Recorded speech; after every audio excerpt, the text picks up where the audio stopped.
Hi everybody, good Sunday morning. I hope you're doing well. I hope that you've had a good week. Mine has been quite eventful. I'm wearing my mom's poncho because it just felt like it's very soft. Good morning, Joe Carol. I'm petting... I shouldn't say that. I'm petting my poncho for you. No. Anyway. Yeah. I felt like being warm and fuzzy this morning. I hope you're doing well, Joe Carol. Okay. Hi. So welcome to the Weekly Wild. This is the show where I spout off. I've been watching too many BBC shows. I can't do a British accent at all. I can do a Southern, but not British. No. Yeah, it's been a very busy week in Jene land, and we'll get to that in a second. I changed my angle a little bit so that you could see this art by my daughter, and so that you could see the cat if she comes out. Maybe you'll get that chance. Good morning, Carrie. Yeah, Max is back there sleeping. She was sitting right there just a second ago, and so if she comes out, you'll get to see her. So first, we're going to do our invocation, and I'm reading from a book called Earth Prayers from Around the World. It's this one. And my method is to follow the long-standing tradition of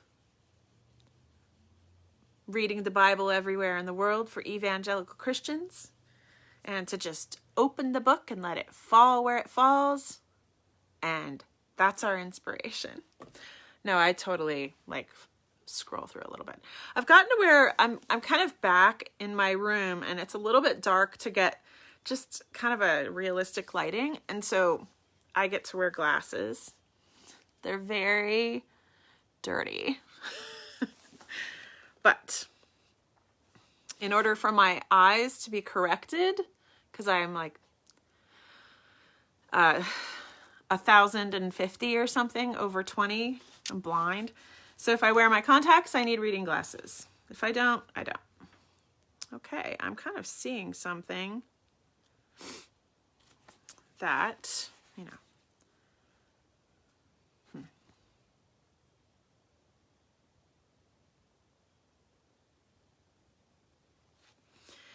Okay. All right. This is quite environmental today, and I'm just going to go ahead and go with that because it feels right for today. This is the UN. Good morning, Kenny.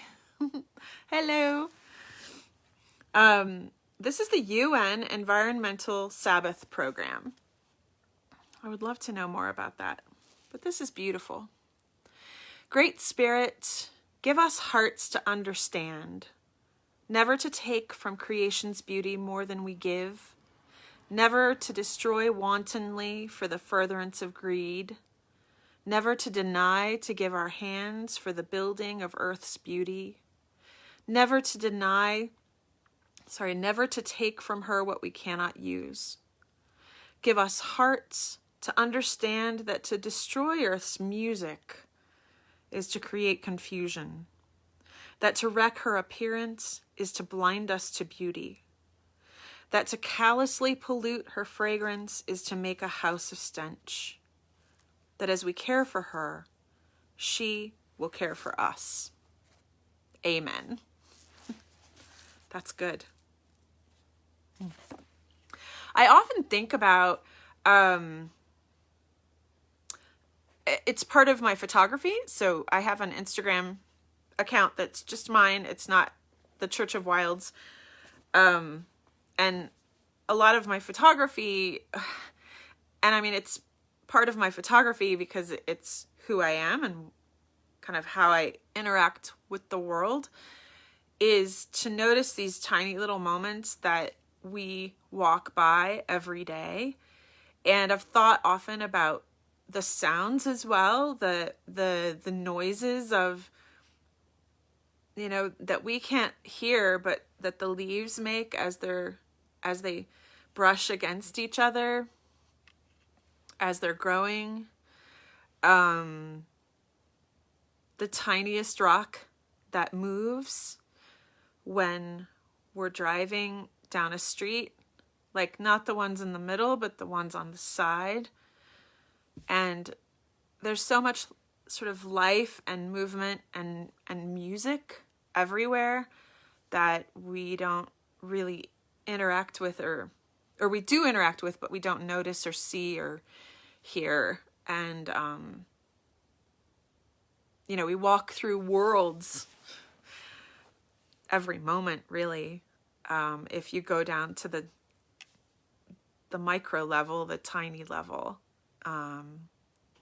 such beauty, you know, even when everything around us is ugly or hard or frustrating. You don't want to see me drive because, my God, my sons have threatened occasionally to record me while I'm driving because I totally cuss. If I'm ever behind you, I apologize right now. Blanket apology. I only see the car. I yell inside my car. I can't hear you. Like, if anybody can hear me, I can't do it. But, you know, yeah, it's like my anger sink. I get it all out. I hope they don't record me. Yeah. So, I hope you had a good week. Or I hope at least that you surfed your week. We've talked about that analogy or metaphor before, that if we surf the disturbances of the water, it makes it a little easier to get through, right? So I hope that you were able to get through your week. I don't have a favorite book today because I want to tell you about something bigger as far as books go. I will post the link in the event as well as in the comments, but this will lead into kind of what I at least thought I wanted to talk about today.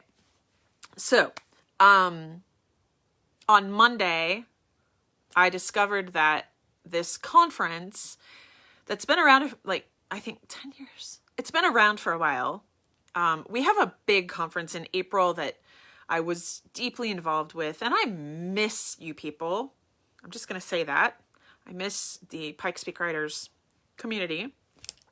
And I know I say miss and that I don't go to things. So I've been isolating so hard, and even before, I just couldn't quite handle the social aspect of being in my tribe, because I hadn't thought about it this way. It made me think of all the things that I wasn't doing and all of the things that I wanted to do. And I know that that's part of what a tribe is, right? We say, hey, you know who you are, right? You know who you are. You know you want to get these things out, so where are they? And I got a couple of really kind of zingy, big things that I'm still processing this week about that whole question of why I haven't, I'm not going to say lived up to my potential, because I really don't believe in that anymore. But this is kind of a complex issue. It's totally and completely simple if you don't really, dig into it. But the question of the past, the role of the past, what we call time wasted, living up to your potential, all of those things. It's a really, I feel like it has more impact on us every day than we really kind of acknowledge or think about. And so talking about it, maybe we can take some of the negative power out of that by just owning up and, discussing, but also understanding, right? And so, hi, John Leach. Holy moly. John is from Oregon, and I lived there in 8th and 9th grade. Someday I'll tell you guys stories about growing up, moving around all over the nation. I've lived in all of the O states. That's the teaser. So, so today, so I haven't been to Pikes Peak Rider stuff for a long time because now I literally just realized that I think it made me really aware. This is my mom's, by the way. I'm wearing my mom's stuff today. Sorry. And I'm also wearing, Jo Carroll is in our list. I'm wearing her earrings that she gave me and made. Rep your artist, people. So yeah, it made me very aware that I wasn't really doing what I thought I wanted to do, right? So on Monday, I found out about a conference, another conference that's in town. It's called the Superstars Writing Seminar, and terrific group of people. It was founded by several people, one of whom is Kevin J. Anderson, whose name is in the credits for the new Dune movie. He co-writes all of the new Dune books with Frank Herbert's son, Brian Herbert, and is just an outstanding science fiction writer in his own right, and just an outstanding human. He lives in Colorado, and just a terrific guy. And this conference was it's all about the business of writing, which I've felt kind of weak on. I can create for days, but the business side, is a challenge. And so I just got this gut feeling that I needed to be there. And if you've been to any kind of conferences, you know that last minute stuff costs a lot. And I didn't have the money. And I have to really thank publicly, even though he's not on Facebook, and give props. I went back and forth and back and forth and back and forth about asking my stepfather for help. And he's a man of means, and it wouldn't put any strain or anything, but I just don't ask, I just don't. He has his amazing life and I have my amazing life, and I'm an adult and I want to pay for stuff, but I just had this feeling that I needed to be there deep in my gut. Like, it was almost like it was a foregone conclusion, Good morning, Beth. And so I did. I asked him, and he said yes. And so I ended up at this conference, again, called Superstars Writing Seminar, outstanding writing conference. And it was a strange reentry. So most people were masked. I was masked the whole time, but going from not really wearing your mask, all the time, just wearing it into the grocery store or with, when you run into a restaurant to pick up takeout or whatever. I've been isolating because my ex has a heart condition, and our whole family, we just don't need more COVID than is possible. And so I've been very careful. And then I went to a writing seminar at a hotel with all these people. So you can't tell looking at me, but I live inside a body that can feel almost everything. I can feel food moving through my digestive tract. My therapist once told me, I said that to her, and she looked at me and she said, "That would make me crazy." And I was like, "Why do you think I'm here?" If I ever took drugs, it would not be to feel more. It would be to not feel anything else. So going into a writing seminar with a few hundred, maybe a couple hundred people, it's a smaller one. It was an experience. I was exhausted, 10 to 12 hours a day, going to workshops and learning, but also interacting with people, which was wonderful. I miss it.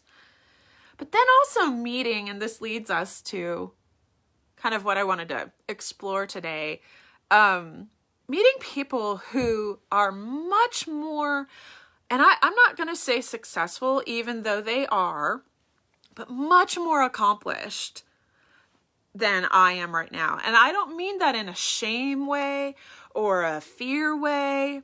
I just mean it by an evidence way, you know? I mean, I have 3 children, and I hope I'm a decent, like, I'm at least a good-hearted mom, and I try my best. I've totally made tons of mistakes. You know, we all do. And I've written a book, but when you go to the Superstars Writing Seminar, it's not good enough to say, I've written a book. And nobody counts, okay? But as far as if it's a business, you need more than one book. Like, period. And I've been working on the books. I have a new title for my discipline book. I can't wait for you to see that. That's the closest to being done. I'm working on a science fiction novel. I've been working on it. You know, I have again, I write poetry, but I don't talk about it. And, but I'm working on that. Like, there are things that I'm working on, but they're not done.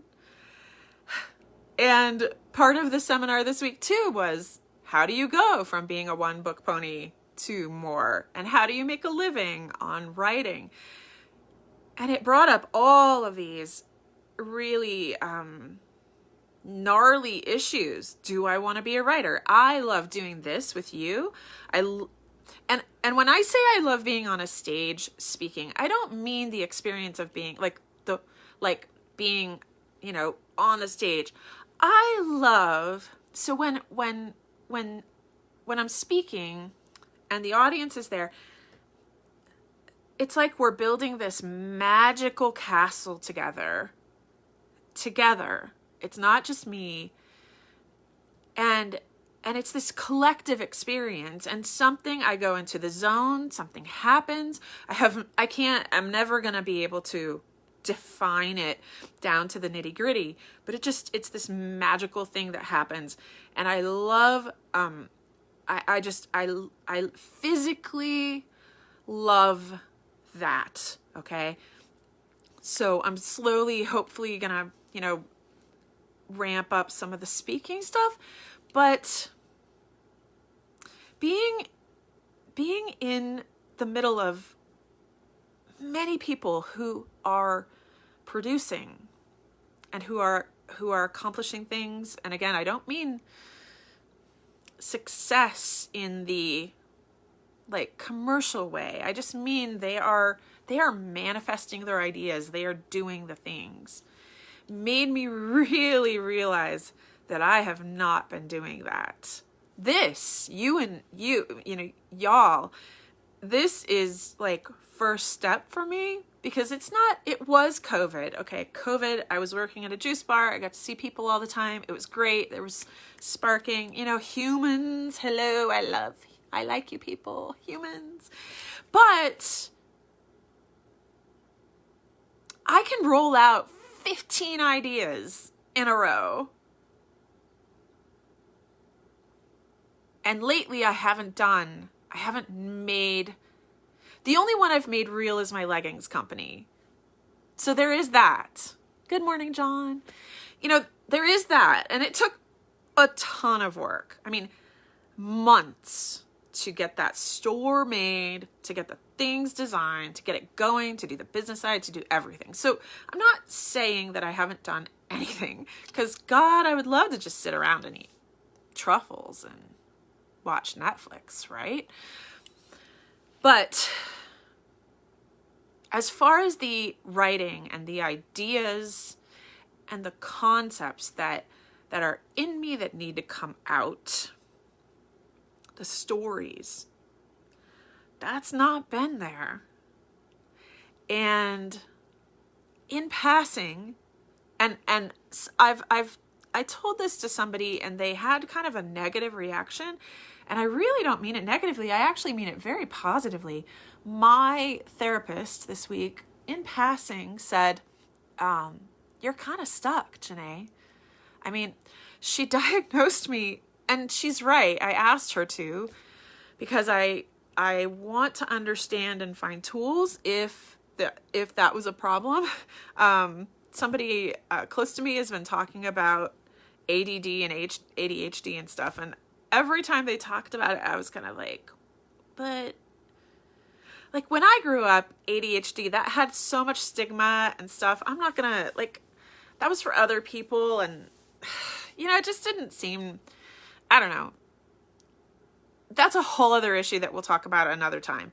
Like, the impact of having a definition for something or a diagnosis, or like how that changes how we interact with ourselves and the world. Okay. We'll set that aside as another time. But the more I kept hearing, I kept thinking, I do that? And being at the writers' conference this week, I'm sorry, I'll go back.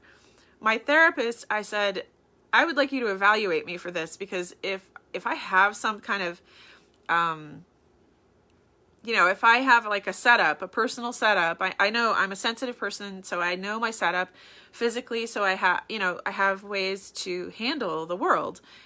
And I said, if I have this, I'd like to know. So she tested me, and I did test for ADD, attention deficit.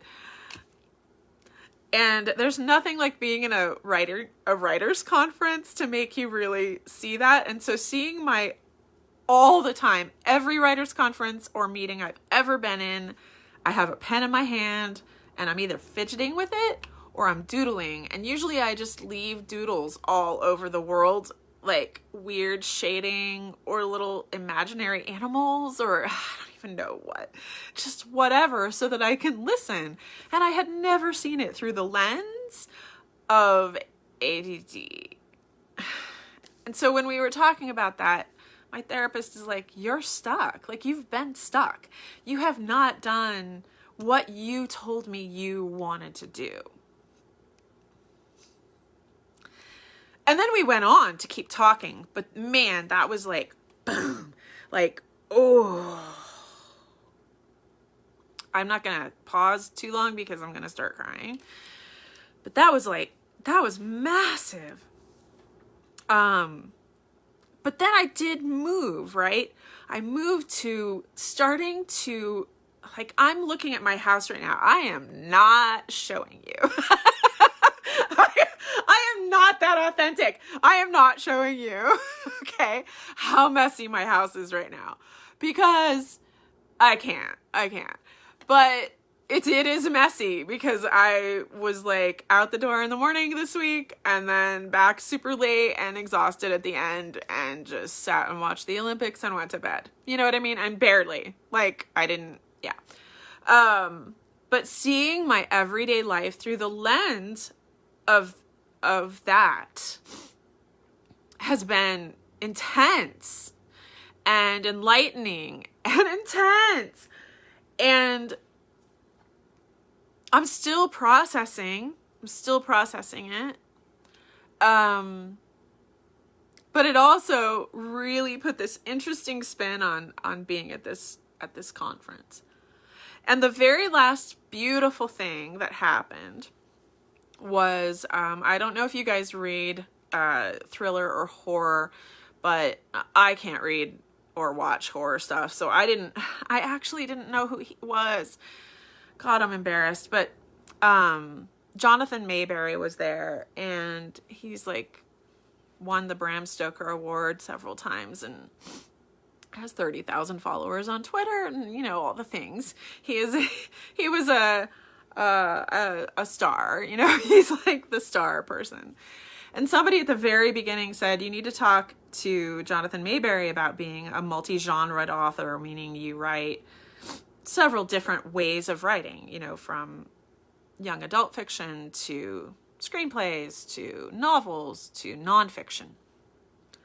And I finally got to talk to him at the very end. Literally the last day, literally the last hour. I asked him for some time, and he sat down with me for it was over half an hour. And we just had a lovely conversation about life, about our personal lives, but also just about writing. And he said this thing, I was kind of explaining, like, it was really interesting having been in the writing community since my daughter was 1.5. So she turns 22 next month. So I've been to conferences. I'm kind of an old hand at all of it, but I don't look like an old hand as far as accomplishment goes and as far as my everyday behavior goes and being involved in the writing community goes. COVID, yes, totally. I haven't been able to see people because of my setup needs.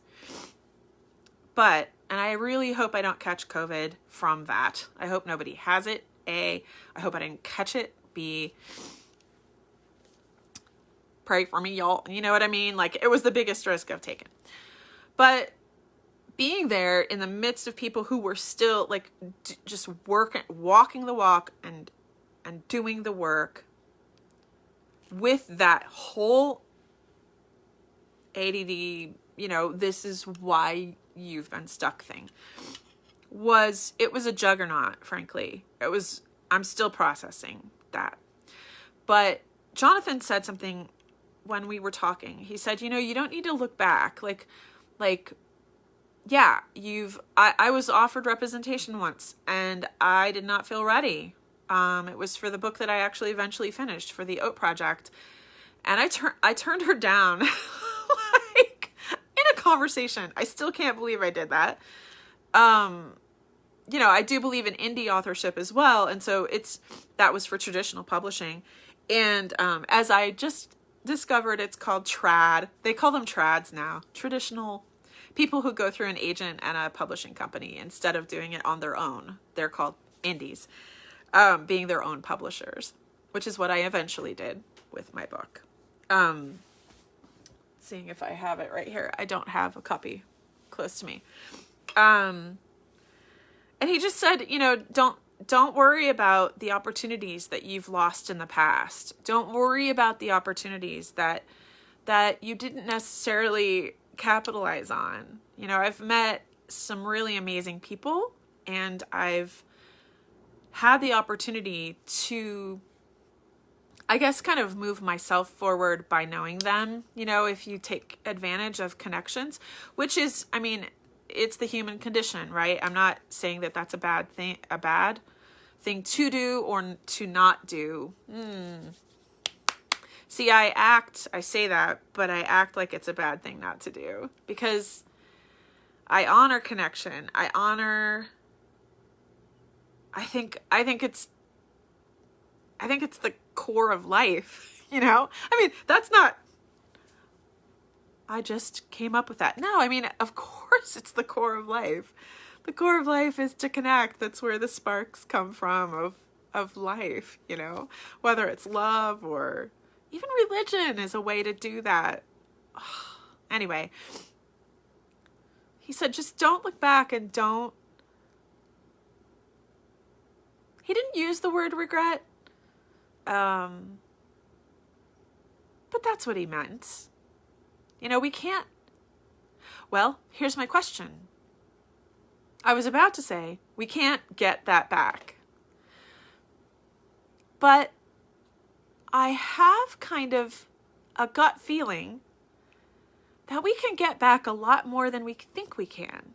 I don't know. I will let you guys know. I will, if you want to comment or have an opinion, I'd love to hear it. But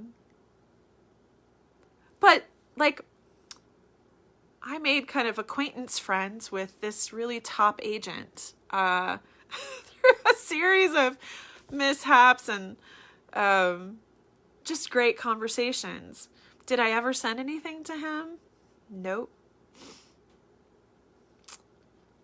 Yeah. Do I feel like I could send my science fiction novel when it's ready to show? Yes, definitely. And, for those writers out there, I did actually pitch to another agent, and she wants to see work. But of course, it's not ready. So the point that I would like to make today, and this is the beginning of a point, because this is something that I see in my own life and that I have talked with other people. In particular, one of my best friends, often, we all do the thing where we look back on, like, let's just say the last 2 years, the isolation of COVID, whether it was a little bit for you or a lot, right? Like it was for me. And we think that's lost time. That's empty. It's gone. And in our estimation of the world, the empty and the gone are wasted. And they have no worth. And it's not only that you lost that time, it is that you wasted that time. I've heard people say, I have to be busy all the time because I don't want to waste any of my time here. Here's the fact that I have to remind myself. I'm reminding myself by talking to you about it. If life is worth itself, there is no wasted time. I don't mean that if we have something to get done and we scroll through Facebook for too long and then we don't have as much time to do the things that we want to do, I don't mean that kind of wasting time, okay? But I actually do, because even that is life. So, you get to decide how you decide wasted time. But underlying that, there is no wasted time. There's no lost time. All the things that you and all the things that we were doing during those periods of wasted time were life. And I'm not saying I was doing this thing that seems unselfish and great, but also sad, or I was doing this thing. I don't mean excuses or reasons or definitions. I just mean like the sense of empty space of looking back. And I look back at my COVID time, these 2 years, and I know this is not just me, but I look back and I think I got what I was asking for. Unlimited time to write. If I had started on day 1 of the COVID thing to write my science fiction novel, y'all would be reading it right now. Right? Absolutely. Even short stories, even essays, even the poetry, if I did a poem a day. Okay? I have always sucked at trying to do daily things, which is why I'm committed to showing up for you guys every Sunday because, right? But it was not wasted, because life is not a waste. Even if it sucks, even if it's gnarly and horrible and wrong, it is not wasted. Here is how, and here is why. I want you to imagine, okay, this is a vertical thing, right? Right here, this is a rock. Okay, I'll do it that way. I can't do it. Okay, here's a rock. Here's another rock. And these are at the top of a mountain. This is the mountain, right?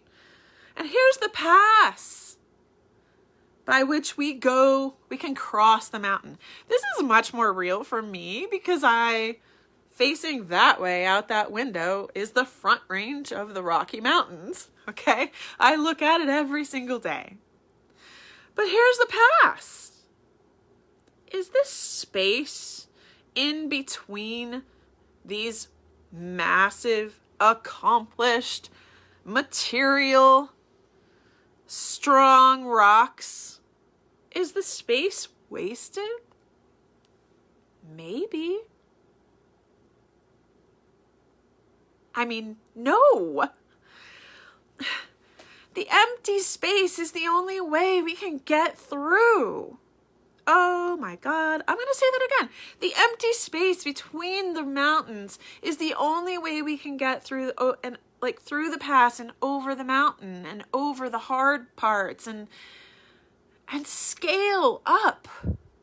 It's only with empty space. And so when I look back on the times where I feel like, so pre-therapy time, when I was so afraid and I hid it so well from myself as well, and had unprocessed trauma and all of the things that I have worked so dang hard to fix and not fix, to heal, like from the inside out over the last few years. That was not wasted. And I know every single person goes through that, right? We all go through those times where we think I could have done more, or I wasn't doing anything, or I watched too much TV, or I couldn't put my head around this or that, or that was a crap job for a long time, or I should have quit that job a long time ago, or I should have gone for this, or I should have, I should have done this, I should have done that. And it's just pointless. It's pointless, because if we honor, even when we don't know we're necessarily going through that kind of time, okay? I know people who are just like, if I just had more time, I could do these things. Now, I take that on and I'm like, I feel guilt because I have all the time in the world. And have I done what I want to do? No. Right? But it still wasn't wasted, because for whatever reason, that's what it was. And that's where it can be simple, right? Or kind of naughty and thinking about it. That's what Jonathan Mayberry said. It just was. Don't worry about looking back. But for me, the value of looking back, at least momentarily or every now and then, is to think of it and reframe it. See, I'm still fidgeting. Is to realize that if you have the mountain and the mountain, that the space in between is just as crucial and just as valuable. And it can be just as creative and dynamic. Think of all the things that have taken place in a little bit of an empty space. It's where most politics happens. It's where most decisions, especially high-level decisions, happen. It's not in the chamber of the Congress. It's in the little alcoves in the hallways where somebody corners somebody else, finally. Or you're passing by and you say hi instead of thinking, I don't want to talk to you, or they don't want to talk to me.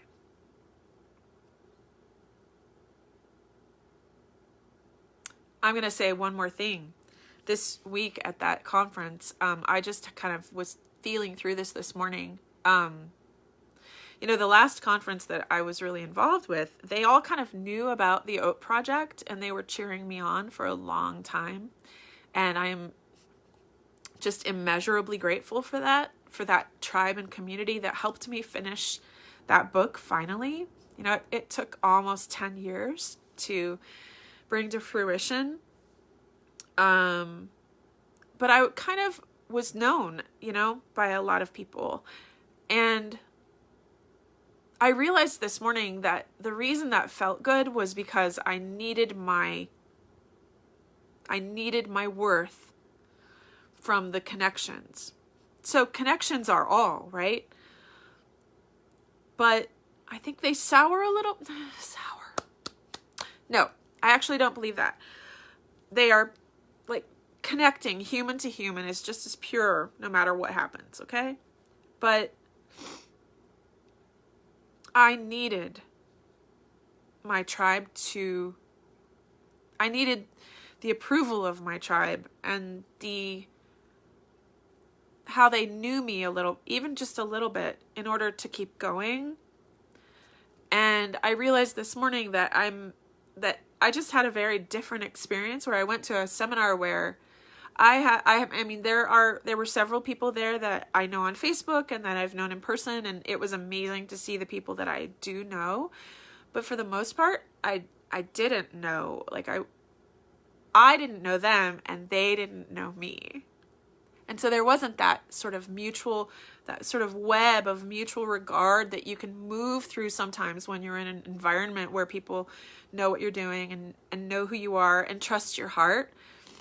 And so it was a really interesting experience to be in that position.